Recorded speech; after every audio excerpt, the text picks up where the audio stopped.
आज हम मौलिक अधिकार के बारे में बात करने वाले हैं। तो क्या होते हैं अपने मौलिक अधिकार? मौलिक अधिकार को अगर देखें तो जिसका एक वर्ड आता है इसको हम बोलते हैं मूल अधिकार। कौन सा आता है? मूल अधिकार, जो हमारे जन्म सिद्ध अधिकार है। जिस व्यक्ति ने भारत में जन्म लिया है तो जन्म लेते ही उसको जो अधिकार मिल जाते हैं, ना तो उनको अलग से दिए जाते हैं। जैसे ही भारत में अगर उसका जन्म होगा किसी भी बच्चे का, तो उसके पास ये अधिकार सारे के सारे आ जाएंगे। ठीक है ना? तो मूल अधिकार जो है इसका संविधान में वर्णन यहाँ पर संविधान में इसका जो वर्णन किया गया है वो अनुच्छेद 12 से 35 तक किया गया है।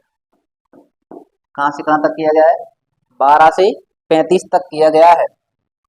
और जो मूल अधिकार हैं ये किस देश से लिए गए हैं? तो ये जो अधिकार हैं आपके संयुक्त राज्य अमेरिका से लिए गए। तो याद रखना आपको कि जो हमने मूल अधिकार कहाँ किस देश से लिए हैं? अमेरिका से लिए। ठीक है ना? अब कितने अधिकार है हमारे पास? तो आप कहोगे हमारे पास जो मूल अधिकार हैं वो है 6। कितने अधिकार हैं? 6। अभी हैं 6, पहले थे 7। कितने थे? 7। तो वर्तमान में कितने अधिकार हैं? यानी वर्तमान में हम बात करेंगे तो हमारे पास 6 अधिकार हैं। पहले कितने थे? 7। अब 7वां कौन सा था? तो 7वां हमारे पास था संपत्ति का अधिकार। कौन सा था? संपत्ति का अधिकार। लेकिन इस संपत्ति के अधिकार को हटा दिया गया है। क्यों हटा दिया गया है? गवर्नमेंट को बहुत सारी स्कीम आती है, जैसे मान लो रेलवे लाइन बिछाना है, ठीक है ना, सड़कें डालनी है। तो पहले क्या था, जब संपत्ति का अधिकार दिया गया था तो उसमें सबसे परेशानी यही आई थी कि लोग अपनी जमीन नहीं देते थे। अगर रोड डालना है गवर्नमेंट को तो वो अपना कोर्ट में लेकर पहुंच जाते थे कि हमारे पास कौन सा अधिकार है? संपत्ति का अधिकार, और हमें हमारी संपत्ति किसी को नहीं देनी। जब संपत्ति नहीं दे सकते तो बताइए रोड बच्चे पाएंगे क्या आपके? हर व्यक्ति मना करने लगा था। फिर इसलिए उन्होंने किस अधिकार को हटा दिया है? संपत्ति के अधिकार को मूल अधिकार में से हटा दिया गया। अब इतना याद रखना है कि मूल अधिकार है हमारे पास कितने? 6। संविधान में वर्णन कहां से कहां तक है? 12 से 35 तक है। और किस देश से लिए हमने? अमेरिका से लिए। ठीक है ना? अब हम बात करते हैं कि 6 मूल अधिकार कौन कौन से हैं। तो सबसे पहला आता है आपका, देखिए कहते हैं ना कि साथ में रहिए, यानी समानता का अधिकार। सबको एक सा देखिए, समानता का अधिकार। ठीक है ना? पहला अधिकार कौन सा आपका? समानता का अधिकार। दूसरा, जब समानता आएगी, क्या आएगी? समानता, कि हम सब लोगों को एक ही नजर से देखेंगे। समानता का मतलब क्या है? सभी लोगों को एक नजर से देखा जाए, ना किसी में ऊंच नीच होना चाहिए। कि मान लो कोई किसी अलग कास्ट का है तो उसको अलग नजर से देख रहे हो आप, और छोटी कास्ट का है तो उसको अलग नजर से। इसका ही अर्थ क्या है? समानता। यानी कानून की नजरों में या संविधान की नजरों में सब लोग कैसे हैं? समान है। दूसरा, जब समान होंगे तो उन्होंने कहा कि नहीं अभी हमें और चाहिए, तो स्वतंत्रता का अधिकार। कौन सा अधिकार चाहिए? स्वतंत्रता का अधिकार। अब देखिए, 2 अधिकार मिली, समानता हो गई, तो फिर क्या हो जाएगी आपकी? स्वतंत्रता। अब देखो क्या होता है, जब आपको ज्यादा स्वतंत्रता हो जाए, क्या हो जाए? ज्यादा स्वतंत्रता, आप अपने डिसीजन खुद लेने लगे सारे, तो फिर क्या होगा? आप गलत डिसीजन भी लेंगे। क्या ले लेते हैं? गलत डिसीजन। और जब गलत डिसीजन लिया जाता है तो लोग आपका फायदा उठाने लगते हैं। क्या उठाने लगते हैं? फायदा। और जब फायदा उठाएंगे तो मतलब आपका क्या होगा? शोषण। शोषण के विरुद्ध अधिकार। कौन सा अधिकार हो जाएगा आपका? शोषण के विरुद्ध अधिकार। ठीक है ना? अब देखिए, आपका शोषण हुआ। क्या हुआ? शोषण। 3 अधिकार पढ़िए। पहला कौन सा है? समानता, जब साथ में रहेंगे। दूसरा कौन सा होगा आपका? स्वतंत्रता, जब आपको स्वतंत्रता मिल जाएगी। फिर तीसरा क्या आएगा? शोषण। और आपको पता है कि जब व्यक्ति का शोषण होता है तो उसको कोई साथ नहीं देता है, एक ही साथ देता है भगवान। और तुम सुबह शाम मंगलवार शनिवार कहाँ जा रहे हैं? मंदिर में। हे भगवान अब बचा लो। समझ में आ रहा है कि नहीं? तो अब अगला जो अधिकार आएगा आपका, क्योंकि भाई पूजा में मन कब लगेगा? जब आप परेशान हो जाओ।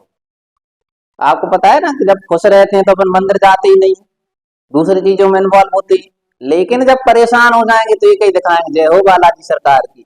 बोलो अगला कौन सा आएगा? धार्मिक स्वतंत्रता का अधिकार। कौन सा आएगा आपका? धार्मिक स्वतंत्रता का अधिकार। अब देखिए, जब आपने पूजा पसट्टिया भी कर ली है ना, भगवान को ही मना लिया, लेकिन आपको पता भगवान भी जी कहते हैं कि बेटा कर्म तो तुमको ही करना है, हम तो बस थोड़ा सा सपोर्ट कर सकते हैं। जैसे कि आपने सुना बौद्ध धर्म में एक बात कही गई है कि इस दुनिया में कोई भी कृपा काम नहीं करती, कोई भी कृपा काम नहीं करती है, बस आपका वो साथ दे सकती है, पर कर्म तो आपको ही करना है। ठीक है ना? ऐसे ही इसमें क्या कहा? धार्मिक स्वतंत्रता का अधिकार है, आप धर्म कर सकते हैं, लेकिन आखिरी में कर्म किसको करना है? हमको ही करना है, खुद को ही डिसीजन लेना है। तो अगला जो आपका अधिकार आया है आपका कौन सा? शिक्षा का अधिकार। कौन सा अधिकार?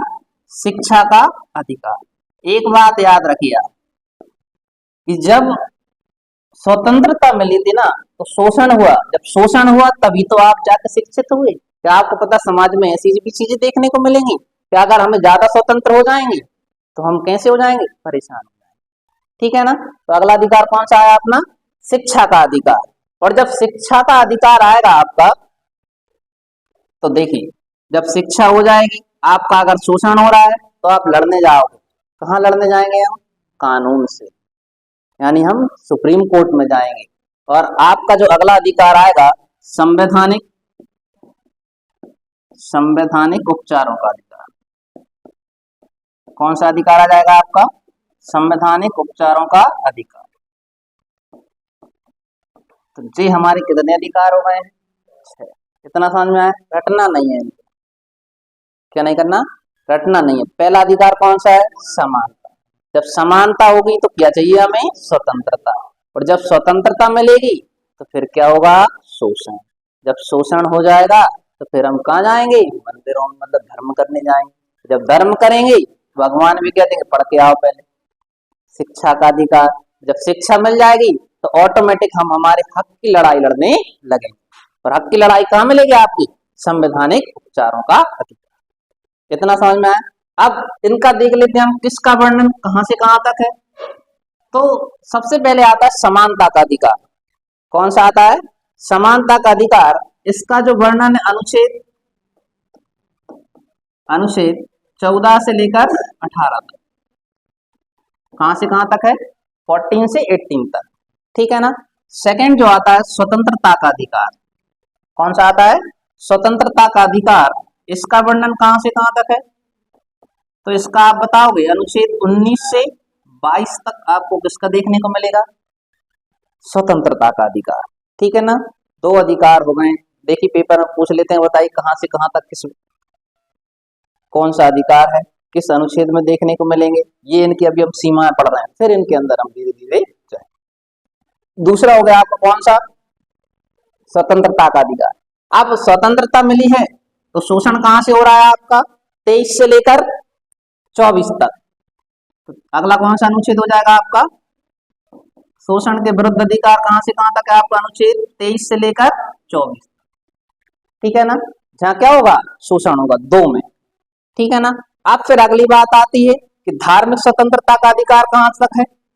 तो धार्मिक स्वतंत्रता का जो अधिकार है ये अनुच्छेद 25 से लेकर, कहां से?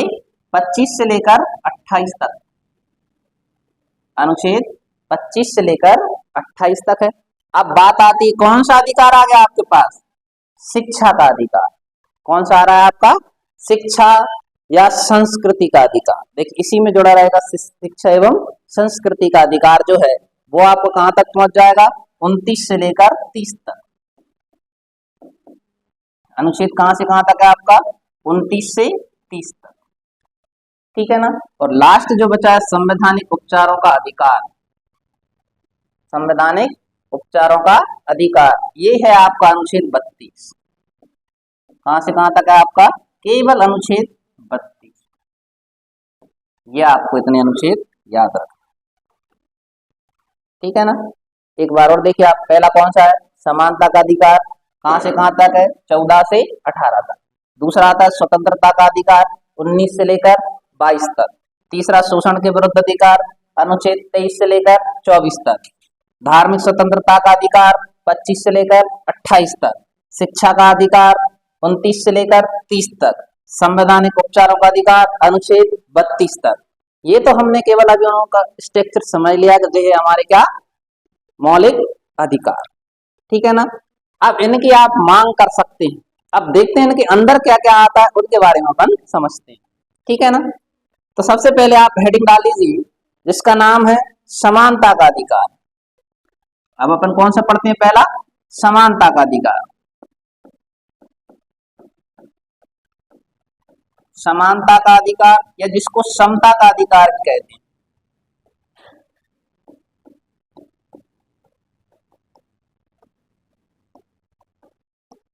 समानता या समता का अधिकार। तो समानता क्या है समता आपका, ठीक है ना। इनके बारे में अपन देखते हैं। तो सबसे पहला आता है आपका अनुच्छेद 14। कौन सा आता है आपका, अनुच्छेद 14, आर्टिकल 40। ये क्या कहता है, एक एक अनुच्छेद याद होना चाहिए अपने, क्योंकि संविधान जब तक अपन उनको समझेंगे नहीं तब तक आपको संविधान पढ़ले, ठीक है ना। तो ये क्या कहता है, अनुच्छेद 14 कहता है कि विधि के समक्ष समानता। किसके समक्ष, विधि के समक्ष समान। अब विधि मतलब क्या होती है, इसको समझ। विधि का मतलब होता है कानून। क्या होता है आपका, कानून। कानून के समक्ष समानता, यानी कानून के लिए सब लोग कैसे हैं, बराबर। कानून किसी में भेदभाव नहीं करेगा, चाहे वो किसी भी कैटेगरी का हो, चाहे वो गरीब हो या अमीर हो, चाहे नेता हो या जनता हो। कानून सबके लिए कैसा रहेगा, आपका समान रहेगा, ठीक है ना। समझ में आया। 14 क्या कहता है, विधि के समक्ष समानता। विधि मतलब कानून, कानून के लिए सब लोग कैसे रहेंगे, समान रहेंगे, ठीक है ना। अब दूसरा देखिए, इसी में आता है कि विधियों का समान संरक्षण। समान संरक्षण, विधियों का समान संरक्षण, ये लिख लीजिए आप, ठीक है ना। अब क्या होगा, विधियों का समान संरक्षण, दो पॉइंट समझिए आप। पहला है विधि के समक्ष समानता, यानी कानून सबके लिए कैसा है, समान। दूसरा, जो भी नीतियां हैं वो समान रूप से संरक्षित की जाएंगी, उनमें कोई भेदभाव नहीं किया जाएगा। तो देखिए, पहला हमारा संविधान ये कह रहा है कि संविधान की नजरों में सब लोग कैसे हैं, समान। भारत का कानून एक है, सब लोगों के लिए समान रहेगा, वो किसी में भी कोई भेदभाव नहीं करेगा। तो ये कौन सा अनुच्छेद हो गया हमारा, अनुच्छेद 40, ठीक है ना। अब क्या हुआ कि देखिए धीरे धीरे चीजें आगे बढ़ती हैं आपकी। तो पहला अनुच्छेद हो गया 40, ठीक है ना। अब हम देखते हैं अनुच्छेद कौन सा आएगा आपका, 50। अब क्या हुआ कि सब लोगों को क्या दे दी गई, समानता। कानून ने कहा है, कानून कैसा है अपना, समान है, सभी के लिए रहेगा। अब देखिए अनुच्छेद क्या कहता है, 15 ने क्या कहा कि केवल धर्म, देखना इसमें क्या कहा गया है, केवल धर्म, लिंग, धर्म, लिंग, मूलवंश, कौन कौन सी चीजें हो रही हैं आपकी, धर्म, लिंग, मूलवंश, जन्म स्थान। कौन सा स्थान आया आपका, जन्म स्थान। देखिए कितनी चीजें हो गई, अभी कितने वर्ड आए आपके, 4 वर्ड हो चुके हैं। कौन कौन से, केवल धर्म, मूलवंश, लिंग, जन्म स्थान, और एक और जाति। कितने वर्ड हो गए, 5। केवल धर्म, लिंग, मूलवंश और जन्म स्थान और जाति के आधार पर किसी में कोई विभेद नहीं किया जाएगा। समझिए, केवल धर्म, लिंग, मूलवंश, जन्म स्थान आदि, जाति आदि के आधार पर, आदि के आधार पर भेदभाव नहीं, भेदभाव नहीं। अब कैसा भेदभाव? इसका उन्होंने संविधान में बताया कि अगर आप किसी भी धर्म से हैं, ऐसे कई बार ना आप किसी और धर्म के बारे में सुनते तो आपके मन में ऑटोमेटिक नेगेटिविटी आ जाती है, नहीं यार वो धर्म खराब है, तो कानून किसी धर्म में विभेद नहीं करेगा। लिंग, महिला हो या पुरुष हो, उनमें भी कोई भेदभाव नहीं। मूलवंश, कौन का जन्म कहाँ हुआ है, उस आधार पर भी नहीं किया जाएगा। जन्म स्थान गांव का है या शहर का है, कई बार तुमने देखा होगा शहर के लोग होते हैं गांव के लोगों को अलग नजर से देखते हैं, या गांव के लोग शहर के लोगों को अलग नजर से देखते हैं। तो मतलब कोई भी उनमें भेदभाव नहीं होना चाहिए, ना ही किसमें जाति। ये किसने कहा? हमारे संविधान में। यानी कानून के लिए सब लोग कैसे रहेंगे? आपके समान रहेंगे, भले ही वो किसी भी कैटेगरी से बिलोंग करते हैं। अब जी किस अनुच्छेद में बताया गया है? अनुच्छेद 15। अब कौन सा आएगा आपका? अनुच्छेद 16। कौन सा आ गया आपका? अनुच्छेद 16। तो अनुच्छेद 16 कहता है लोक नियोजन में, लोक नियोजन में समानता का अधिकार, काय का अधिकार हो जाएगा आपका? समानता का अधिकार। किस में आया है? लोक नियोजन। लोक नियोजन का मतलब ये है कि भारत सरकार द्वारा जितनी भी आपकी योजनाएं मिले चलेंगी उसमें सबके लिए क्या रहेगी? समानता रहेगी। इतना आपको याद रखना है। ये संविधान कह रहा है हमारा, क्या कहता है? संविधान। संविधान को समझना बहुत जरूरी है कि अगर आप कहोगे इधर तो कह रहा है लोक नियोजन में समानता, और उधर ही आप बात कर रहे हो आरक्षण किसकी? क्या बताइए, एक योजना सबके लिए बराबर लागू होती है क्या? आपको पता है अगर मान लो कुछ बट रहा है तो उसमें फिर थोड़ा सा क्या होने लगता है? कैटेगरी वाइज बांट दिया गया है। लेकिन आपको संविधान ने तो ये कहा है, बाद में चल के संविधान में थोड़े से संशोधन हो गए। तो आपको याद रखना है अनुच्छेद 16 क्या कहता है आपका? लोक नियोजन के अवसरों में समानता या लोक नियोजन में समानता का अधिकार। सब लोगों को जितनी भी सरकार की योजना चलेंगी वो कैसी रहेंगी? आपकी समान रहेंगी। अगला देखिए आप, अनुच्छेद कौन सा आएगा आपका? 70। अब इसमें क्या बताया गया आपका? अनुच्छेद जो 17 आया है उसमें बताया गया है अस्पृश्यता का अंत।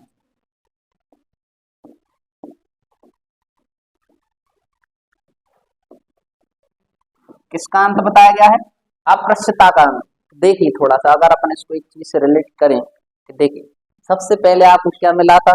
इधर हमारे संविधान ने कहा कि आप सभी के लिए समान, कानून किसी को गलत नजर से। दूसरा, आपको इनके आधार पर धर्म, लिंग, मूलवंश, जन्म स्थान, जाति के आधार पर कोई भेदभाव नहीं किया जाए। लोक नियोजन में भी क्या दिया जाएगी? समानता। लेकिन अब लोक नियोजन में समानता दी गई तो आप थोड़ा सा एक चीज देखिए कि जब किसी की गवर्नमेंट जॉब लगती है तो दोनों में थोड़ा सा विभेद होता है। कैसा? एक छोटा अधिकारी है और एक बड़ा अधिकारी, दोनों में क्या हो जाता है? भेदभाव हो जाता है। बड़ा अधिकारी आएगा तो अपन उसको बैठने के लिए जगह देंगे, जबकि छोटा अधिकारी आएगा तो वो उसके सामने खड़ा रहता है। तो ये क्या है? भेदभावी है कि नहीं है? आप अभी तो कह रहे थे कि सब लोगों में क्या रहेगी? समानता, लेकिन अभी क्या हो गया? लोक नियोजन में तुमने कहा कि समानता, तो जब समानता बढ़ी, क्या बढ़ी है? समानता, तो कोई किसी की रिस्पेक्ट नहीं कर रहा था, तो उन्होंने थोड़ा सा अपना नजरिया बदल दिया। अब नजरिया बदल दिया तो फिर संविधान ने क्या कहा है? अस्पृश्यता का क्या करना पड़ेगा? हमें अंत करना पड़ेगा। अस्पृश्यता मतलब क्या होती है आपकी? छुआछूत। छुआछूत का क्या करना पड़ेगा आपको? छुआछूत का अंत। अब इसमें क्या है? देखिए पहले क्या होता था, आज से अगर लगभग 40-50 साल पहले देखें हम, तो जो नीची कास्ट के लोग जो हुआ करते थे, नीची कास्ट कह रहा, वर्तमान में कोई नीची कास्ट नहीं, सब लोग बराबर। लेकिन पहले ऐसा चलता था कि लोग अगर जाते थे तो उनको पानी नहीं भरने दिया जाता था, है ना। थोड़ा सा समाज में क्या होता था? भेदभाव, और सबसे ज्यादा अलग अलग जातियों में देखने को मिलता था। उसका संविधान ने क्या कर दिया? समाप्त, यानी अस्पृश्यता का क्या कर दिया गया अंत। छुआछूत, अब आप किसी से कोई भेदभाव नहीं करेंगे, ठीक है ना, चाहे वो किसी भी कैटेगरी का हो, किसी भी कास्ट का हो, सब लोग कैसे हैं, बराबर है, क्योंकि हमारा एक ही धर्म, कौन सा धर्म, सनातन धर्म, कोई अलग वैरायटी नहीं। अब कितने अनुच्छेद हो गए आपके, 17 तक हम पहुंच चुके हैं, ठीक है ना। अब क्या हुआ कि जब अस्पृश्यता का अंत हुआ, किसका अंत हुआ, अस्पृश्यता का अंत हुआ, अब कौन सा आएगा आपका, अनुच्छेद 18 आया। तो देखो, आपको पता है यहीं से छुआछूत लग गई, लोगों ने भेदभाव करना चालू कर दिया। तो संविधान ने क्या कहा कि अगर हम तुम्हें पदवी दे सकते हैं तो हम पदवी दे भी सकते हैं। तो अनुच्छेद 18 में जो बताया गया है, इसमें कहा गया उपाधियों का अंत, किसका, उपाधियों का अंत किया गया है, किसका अंत किया गया, उपाधियों का अंत। कैसे कि पहले बहुत सी चीजें उपाधि दी, जैसे राजा की उपाधि, किसकी उपाधि, आप बताइए कि वर्तमान में कोई राजा है, पहले तुम देखते थे राजा है, मंत्री संतरी चल रहे हैं आपके, तो वर्तमान में अब राजा महाराजा की उपाधि किसी को नहीं दी जाएगी। अब तो भारत सरकार जिन उपाधियों को देती है वही उपाधियों से सम्मानित किया जाएगा, जैसे आपको पता भारत रत्न दिया जाता है, ठीक है ना, पद्म भूषण, विभूषण, वीर चक्र, शौर्य चक्र, ये दिए जाएंगे भारत सरकार जिनको मान्यता देती। वैसे अब वर्तमान में कोई राजा महाराजा की उपाधि किसी को नहीं दी जाएगी। तो आप याद कर लेना कि अनुच्छेद 18 में क्या किया गया, आपका उपाधियों का अंत किया गया है, ठीक है ना। अब देखिए हमारा समानता का अधिकार कैसा हो चुका है, पूरा हो चुका है, ठीक है ना। अब देखिए कौन कौन से पढ़े हमने, अनुच्छेद 14, 15, 16, 17, 18। 14 में पढ़ा कानून के लिए सब लोग कैसे हैं, समान। दूसरा 15 में हमने देखा कि जो कानून है धर्म, जाति, लिंग, जन्म स्थान और जाति के आधार पर किसी में कोई भेदभाव नहीं करेगा। फिर हमने क्या कहा कि जब भेदभाव नहीं करेगा तो लोक नियोजन में क्या होगी, अब सबके लिए समानता रहेगी। जब समानता होगी तो छुआछूत बढ़ेगी। तो उन्होंने कह दिया अस्पृश्यता का क्या किया जाता है, अंत किया जाता है। अस्पृश्यता का अंत क्या है, जो लोग भेदभाव करेंगे उनकी उपाधियां छीन ली जाएंगी, सीधी सी बात। जो लोग क्या करेंगे, भेदभाव करेंगे उनकी उपाधि क्या कर ली जाएगी, छीन ली जाएगी।